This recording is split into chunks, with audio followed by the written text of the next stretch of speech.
رہی یہ بات کہ نسبت پہ دعوے ہو سکتے کہ اللہ نے مجھے عطا کیے، تو اس پر پھر بات ہوگی آ جاؤ یہ گز اور یہ میدان ہے، بات کرتے ہیں کہتا آپ کو آتا ہے تو آپ جیت جاؤ گے، اگر ہم کو آتا ہے ہم جیت جائیں گے۔ مکاشفات کے ذریعے کسی چیز کو دیکھنا یہ کمال اچھی چیز ہے، مگر کمال نہیں ہے۔ کمال مکاشفات میں تمیز کرنا ہے، کیا ہے؟ کشف اچھی چیز ہے، مگر کمال کیا ہے؟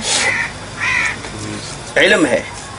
اس کا علم حاصل ہو جانا کہ یہ کشف جو اس کو ہوا ہے یہ ٹھیک ہوا ہے یا غلط ہوا ہے، یہ تصوراتی ہے، یہ شیطانی ہے، یہ رحمانی ہے، یا یہ جھوٹا ہے، کون سا اس کو یہ کشف ہوا ہے۔ اس بات کا علم ہو جانا اور اس میں کمال حاصل کرنا اصل کمال ہے، یہ ہے۔ خواب دیکھنا کمال تو نہیں ہے، مگر خواب کی تعبیر دینا کمال ہے، کیونکہ جو چیز علم میں آنا شروع ہو جائے گی وہ کمال اسی کو کہتے ہیں جس میں علم حاصل ہو جائے، اس کو کہتے ہیں کمال۔ اب ایک شخص کہتا ہے یہ ہے ہی غلط، تو وہ یہ لکھ دے کہ جی کون کون سے درجے کے خواب ٹھیک ہوتے ہیں، اس کو یاد رکھو، باقی ٹھیک نہیں، یہ سمجھ میں آتا ہے۔ اب اگر کوئی کہتا ہے کلی خواب ہی نہیں ہے تو یہ سمجھ میں نہیں آتا۔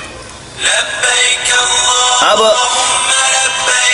مماثلت کرنا کسی علت کے اعتبار سے غیر سے، کسی بھی غیر سے مماثلت کرنا کہ یہ اس مثال اس طرف دے دو اس طرف دے دو، جی اس کو بھی ہوتا ہے اس کو بھی ہوتا ہے، تو صورت کے اعتبار سے تو ایک ہے مگر علت کے اعتبار سے ایک نہیں۔ اس کی مثال ایک لے لو کہ ایک بندے نے حرام سے ایک بلڈنگ بنائی، اس کی شکل بھی ایک طرح ہے، اور ایک نے حلال سے بنائی، اس کی بھی شکل ایک طرح ہے، تو صورت کے اعتبار سے تو دونوں مکان ہے، کیا علت کے اعتبار سے یہ دونوں مکان برابر ہیں؟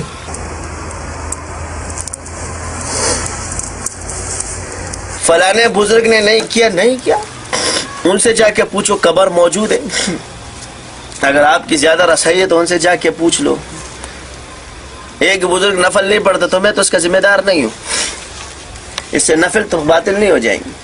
ایک بزرگ نے تہجد نہیں پڑھی ہوئی تو میں تو اس کا ذمہ دار نہیں کہ وہ تہجد نہیں پڑھتا ہے، اس سے جا کے پوچھو کہ کیوں نہیں پڑھتا ہے، اس کے نہ کرنے سے تو تہجد غلط نہیں ہو جائے گی۔ کسی بزرگ کا شریعت پر عمل نہ کرنا اس حکم پر اس بات کی دلیل تو نہیں بنتی کہ جی یہ غلط ہے۔ اب اگر ایک بزرگ اس پہ اعتراض بھی فرمائیں گے تو ہم پھر دلیل ہم بھی دیں گے، تو اختلاف دلیلی تو جائز ہے مگر وہ ہر کسی کے لیے نہیں جس کا شرح صدر کھل جائے۔ اب شرح صدر کیا ہے؟ آپ جا کر کسی بھی بزرگ سے پوچھیں شرح صدر ہوتا کیا چیز ہے، آپ تو بڑے دعوے کرتے ہو جی یہ شرح صدر کیا چیز ہے، یہ شرح کیا ہے، یہ صدر کیا ہے؟ کہتے ہیں نا شارح نے فرمایا ہے، تو صاف بات آ گئی، جن کا صدر کھلتا ہے انہی کو تشریحات ہوتی ہے، وہی شارح بنتے ہیں، جن کا صدر نہیں کھلتا ان کے وہ شارح نہیں بن سکتے۔ ایک حکم آیا اور اس کی شرح بیان کی، اگر حکم کے ساتھ ہی شرح بیان کرنا شروع ہو جاتا، حکم کے ساتھ شرح بھی آنا شروع تو کیسے پتہ چلتا؟ پھر استاد کی تمیز کیسے ہوتی؟ تو صحابہ نے حضور سے سیکھا، عربی دانتے، سب کچھ جانتے تھے۔ رب اشرح لی صدری ویسر لی امری واحلل عقدۃ من لسانی یفقهوا قولی۔ اب یہاں سے صاف کہہ گیا نبیوں کا علم کیا؟ سینہ کھلنا۔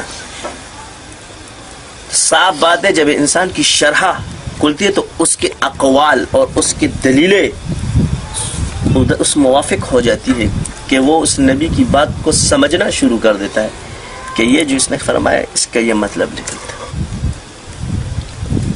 مگر یہ کیسے ہوگا؟ اغیار کا جادو چل بھی گیا، ہم ایک تماشا بن بھی چکے، اوروں کی کہانی یاد رہی، خود اپنا فسانہ بھول گئے۔